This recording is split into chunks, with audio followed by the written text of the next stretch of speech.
Hi hello ನಮಸ್ಕಾರ ಸ್ನೇಹಿತರೆ, welcome back to all in one YouTube channel. ಇವತ್ತು ನಾನು ನಿಮಗೆ ಮಟನ್ ಗ್ರೇವಿ ಹೇಗೆ ಮಾಡೋದು ಅಂತ ತಿಳಿಸ್ಕೊಡ್ತಾ ಇದ್ದೀನಿ. ಅದಕ್ಕೂ ಮುಂಚೆ ನನ್ನ ಚಾನಲ್ನ ಲೈಕ್ ಮಾಡಿಲ್ಲ ಅಂದರೆ ಲೈಕ್ ಮಾಡಿ, ಶೇರ್ ಮಾಡಿ, ಸಬ್ಸ್ಕ್ರೈಬ್ ಮಾಡಿ, ಹಾಗೆ ಪಕ್ಕದಲ್ಲೇ ಕಾಣಿಸೋ ಬೆಲ್ಲೈಕನ್ನ ಪ್ರೆಸ್ ಮಾಡಿ. ನಾನಿಲ್ಲಿ ಮಟನ್ ಗ್ರೇವಿನ ಮಾಡೋದಕ್ಕೆ 3/4 kg ಆಗುವಷ್ಟು ಮಟನ್ನ ತಗೊಂಡಿದ್ದೀನಿ. ಇದನ್ನು ಒಂದು 2ರಿಂದ 3 ಸಲ ಚೆನ್ನಾಗಿ ವಾಶ್ ಮಾಡಿ ಕುಕ್ಕರ್ನಲ್ಲಿ ಒಂದು 4 ವಿಷಲ್ ಓಡಿಸ್ಕೋಬೇಕಾಗುತ್ತೆ. ಬನ್ನಿ ಈ ಗ್ರೇವಿಗೆ ಬೇಕಾದಂಥ ಇಂಗ್ರೀಡಿಯೆಂಟ್ಸ್ ನೋಡ್ತಾ ಹೋಗೋಣ.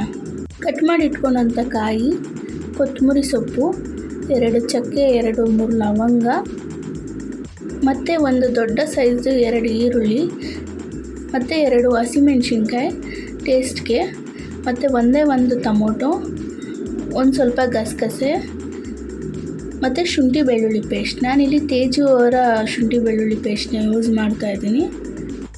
ಈಗ ಇದೆಲ್ಲದನ್ನು ಒಂದು ಪ್ಯಾನ್ನಲ್ಲಿ ಚೆನ್ನಾಗಿ ಫ್ರೈ ಮಾಡಬೇಕಾಗುತ್ತೆ. ಬನ್ನಿ ಫಸ್ಟು ಫ್ಲೇಮ್ನ ಆನ್ ಮಾಡ್ಕೊಳ್ಳೋಣ. ನಂತರ ಅದ್ರ ಮೇಲೆ ಒಂದು ಬಾಣಲಿನ ಇಟ್ಕೊಳ್ಳೋಣ. ಬಾಣಲಿ ಚೆನ್ನಾಗಿ ಒಂದು ನಿಮಿಷ ಕಾಯಬೇಕಾಗುತ್ತೆ. ಅದು ಕಾದ ನಂತರ ಸ್ವಲ್ಪ ಎಣ್ಣೆನ ಹಾಕ್ಕೋಬೇಕು. ಎಣ್ಣೆ ಚೆನ್ನಾಗಿ ಕಾದ ನಂತರ ಅದಕ್ಕೆ ಕಟ್ ಮಾಡಿ ಇಟ್ಕೊಂಡಂಥ ಈರುಳ್ಳಿನ ಸೇರಿಸ್ಕೊಂಡು ಚೆನ್ನಾಗಿ 2 ನಿಮಿಷ ಗೋಲ್ಡನ್ ಕಲರ್ ಬರೋವರೆಗೂ ಫ್ರೈ ಮಾಡಬೇಕಾಗುತ್ತೆ. ನಂತರ ಇದಕ್ಕೆ ನಾನು 2 ಹಸಿಮೆಣ್ಸಿನ್ಕಾಯಿನ ಸೇರಿಸ್ತಾ ಇದ್ದೀನಿ, ಚಕ್ಕೆ ಲವಂಗನ ಕೂಡ ಸೇರಿಸ್ತಾ ಇದ್ದೀನಿ, ಕೊತ್ತಂಬರಿ ಸೊಪ್ಪನ್ನ ಸೇರಿಸ್ತಾ ಇದ್ದೀನಿ. ಇದೆಲ್ಲದನ್ನು ಹಾಕಿ ನೀಟಾಗಿ 1-2 ಸಲ ತಿರುಗಿರಿ. 1-2 ನಿಮಿಷ ಚೆನ್ನಾಗಿ ಫ್ರೈ ಆಗಬೇಕು. ಇದೆಲ್ಲ ಈ ಥರ ಫ್ರೈ ಮಾಡಿ ಮಸಾಲೆನ ಪ್ರಿಪೇರ್ ಮಾಡೋದ್ರಿಂದ ಸಾಂಬಾರು ಒಳ್ಳೆ ಟೇಸ್ಟ್ ಕೊಡುತ್ತೆ. ನೋಡಿ, ಇವಾಗ ಇದಕ್ಕೆ ಕಾಯಿ ಮತ್ತು ಟೊಮೊಟೊನ ಹಾಕಿ ಮಿಕ್ಸ್ ಮಾಡ್ಕೋತಾ ಇದ್ದೀನಿ. ನಂತರ ಇದಕ್ಕೆ ಗಸಗಸೆನ ಆ್ಯಡ್ ಮಾಡ್ತಾ ಇದ್ದೀನಿ. 1 ಸ್ಪೂನ್ ಶುಂಠಿ ಬೆಳ್ಳುಳ್ಳಿ ಪೇಸ್ಟ್ನ ಆ್ಯಡ್ ಮಾಡ್ಕೋತಾ ಇದ್ದೀನಿ. ಗಸಗಸೆನ ಆ್ಯಡ್ ಮಾಡ್ಕೊಳ್ಳೋದ್ರಿಂದ ನಮಗೆ ಗ್ರೇವಿ ತುಂಬ ತಿಕ್ಕಾಗಿ ಗಟ್ಟಿಯಾಗಿ ಬರುತ್ತೆ. ಕಟ್ ಮಾಡಿಕೊಂಡಂಥ ಎಲ್ಲ ಐಟಮ್ನು ಸೇರಿಸಾದ್ಮೇಲೆ ಚೆನ್ನಾಗಿ ಒಂದು 3 ಮಿನಿಟ್ಸು ಎಣ್ಣೆಯಲ್ಲಿ ಅದನ್ನು ಫ್ರೈ ಮಾಡಬೇಕಾಗುತ್ತೆ. ನೋಡಿ, ಈಗ ಈ ಎಲ್ಲ ಐಟಮು ಎಣ್ಣೆಯಲ್ಲಿ ಚೆನ್ನಾಗಿ ಫ್ರೈ ಆಗಿದೆ. ಈ ಕೊನೆಯಲ್ಲಿ 1 ಚಿಟಿಕೆ ಅರಿಶಿನ ಪುಡಿನ ಸೇರಿಸ್ತಾ ಇದ್ದೀನಿ. ಅರಿಶಿನ ಪುಡಿನ ಯಾವಾಗಲೂ ಕೊನೆಯಲ್ಲಿ ಸೇರಿಸ್ಬೇಕು. ಅರಿಶಿನ ಪುಡಿ ಸೇರಿಸಿದ್ಮೇಲೆ ಜಾಸ್ತಿ ಫ್ರೈ ಮಾಡೋಕ್ಕೆ ಹೋಗಬಾರ್ದು, ಯಾಕಂದರೆ ತಳ ಸೀದೋಗೋ ಚಾನ್ಸಸ್ ಇರುತ್ತೆ. ನೋಡಿ, ಈಗ ಇದು ಫುಲ್ ಆಗಿದೆ. ಫ್ಲೇಮ್ನ ಆಫ್ ಮಾಡ್ಕೋತಾ ಇದ್ದೀನಿ. ಒಂದು 5ರಿಂದ 10 ನಿಮಿಷ ಫುಲ್ ಕೂಲ್ ಆಗೋದಕ್ಕೆ ಬಿಡಬೇಕು. ನಂತರ ಒಂದು ಮಿಕ್ಸಿ ಜಾರ್ಗೆ ಇದನ್ನೆಲ್ಲ ಟ್ರಾನ್ಸ್ಫರ್ ಮಾಡಿಕೊಂಡು ಆಮೇಲೆ ಇದಕ್ಕೆ 1-2 ಸ್ಪೂನು ಮಸಾಲೆ ಪುಡಿನ ಆ್ಯಡ್ ಮಾಡ್ಕೋಬೇಕಾಗುತ್ತೆ. ಮಸಾಲೆ ಪುಡಿನ ಕೆಲವರು ಅಂಗಡಿಲಿ ತಗೋತಾರೆ, ಇನ್ನು ಕೆಲವರು ಮನೇಲೇ ಮಾಡ್ಕೋತಾರೆ. ನಾನು ತರಿಸಿರೋದು ಅಂಗಡಿ ಪುಡಿ ಇದು. ನೋಡಿ, ಈಗ ಇದನ್ನು ಚೆನ್ನಾಗಿ ರುಬ್ಕೋಬೇಕಾಗುತ್ತೆ. ನೋಡಿ, ಈ ಥರ ಒಳ್ಳೆ ಫೈನ್ ಪೇಸ್ಟ್ ಆಗಿದೆ. ನೋಡಿ, ಹಾಗೆ ಕಲರ್ ಕೂಡ ನೋಡಿ ಎಷ್ಟು ಅಟ್ರಾಕ್ಟಿವ್ ಆಗಿದೆ. ಈ ಥರ ಮಸಾಲೆನ ರೆಡಿ ಮಾಡ್ಕೊಂಡಾದಮೇಲೆ ಕುಕ್ಕರಲ್ಲಿ ಬೇಯಿಸಿದಂಥ ಮಟನ್ನ ಒಂದು ಪ್ಯಾನ್ಗೆ ಶಿಫ್ಟ್ ಮಾಡ್ಕೊಳ್ಳಿ. ನೋಡಿ ಎಷ್ಟು ಚೆನ್ನಾಗಿ ಬೆಂದಿದೆ. 4 ವಿಷಲ್ಗೆ.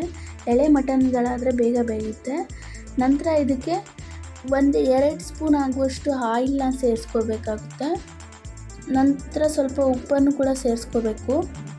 ಮಟನ್ನ ಉಪ್ಪು ಮತ್ತು ಎಣ್ಣೆಯಲ್ಲಿ ಬೇಯಿಸ್ಕೊಂಡ್ರೆ ತುಂಬ ಟೇಸ್ಟ್ ಕೊಡುತ್ತೆ. ಈಗಾಗಲೇ ಮೊದಲೇ ಬೆಂದಿರೋದ್ರಿಂದ ಮಟನ್ನು ನಾವಿಲ್ಲೊಂದು 5 ನಿಮಿಷ ಎಣ್ಣೆ ಮತ್ತು ಉಪ್ಪಿನಲ್ಲಿ ಫ್ರೈ ಮಾಡಿಕೊಂಡು ಕುಕ್ ಮಾಡಿಕೊಂಡ್ರೆ ಸಾಕಾಗುತ್ತೆ. ನಂತರ ಇದಕ್ಕೆ ರುಬ್ಬಿಟ್ಕೊಂಡಿರೋಂಥ ಮಸಾಲೆ, ಮಟನ್ನ ಬೇಯಿಸ್ಕೊಂಡಂಥ ನೀರು ಎಲ್ಲನೂ ಸೇರಿಸಿ ನಿಮ್ಗೆ ಯಾವ ಥರ ಕನ್ಸಿಸ್ಟೆನ್ಸಿ ಬೇಕೋ ಆ ಥರ ಕನ್ಸಿಸ್ಟೆನ್ಸಿಯಲ್ಲಿ ನೀರನ್ನ ಹಾಕೋಬೇಕಾಗುತ್ತೆ. ಇಲ್ಲಿ ನಾನು ಮಾಡ್ತಾ ಇರೋದು ಗ್ರೇವಿ ಆಗಿರೋದ್ರಿಂದ ನೀರು ಸ್ವಲ್ಪ ಕಮ್ಮಿ ಇದ್ದರೆ ಚೆನ್ನಾಗಿ ಅನಿಸುತ್ತೆ, ಮತ್ತು ಗ್ರೇವಿ ಚೆನ್ನಾಗಿ ಬರುತ್ತೆ ಅಂತ ನೀರು ಸ್ವಲ್ಪ ಯೂಸ್ ಮಾಡಿದ್ದೀನಿ. ನೋಡಿ, ಇದಕ್ಕೆ ಸ್ವಲ್ಪ ಮಳ್ಳದ ಮೇಲೆ ಉಪ್ಪನ್ನ ಕೂಡ ಸೇರಿಸ್ತಾ ಇದ್ದೀನಿ. ನಾವು ಮೊದಲೇ ಉಪ್ಪನ್ನ ಸೇರಿಸಿರ್ತೀವಿ ಮಟನ್ನ ಫ್ರೈ ಮಾಡೋ ಟೈಮಲ್ಲಿ. ಸೊ ನೀವು ಕೊನೆಯಲ್ಲಿ ಉಪ್ಪನ್ನ ಸೇರಿಸುವಾಗ ನೋಡ್ಕೊಂಡು ಸೇರಿಸಿ. ಗ್ರೇವಿ ಸ್ವಲ್ಪ ಗಟ್ಟಿಗೆ ಬರೋವರೆಗೂ ಇದನ್ನು ಚೆನ್ನಾಗಿ ಬೇಯಿಸ್ಕೋಬೇಕು. ಒಂದು 10ರಿಂದ 15 ನಿಮಿಷ ಇದು ಚೆನ್ನಾಗಿ ಕುಕ್ ಆಗಬೇಕು. 10ರಿಂದ 15 ನಿಮಿಷಗಳ ಕಾಲ ಆದಮೇಲೆ ನೋಡಿ ಗ್ರೇವಿ ಯಾವ ಥರ ಕಲರ್ ಚೇಂಜ್ ಆಗಿದೆ ಮತ್ತು ಯಾವ ಥರ ಕನ್ಸಿಸ್ಟೆನ್ಸಿಗೆ ಬಂದಿದೆ ಅಂತ. ಗ್ರೇವಿ ಮತ್ತು ಮಟನ್ನು ಎರಡೂ ತುಂಬ ಚೆನ್ನಾಗಿ ಕುಕ್ ಆಗಿದೆ, ಫುಲ್ ರೆಡಿಯಾಗಿದೆ.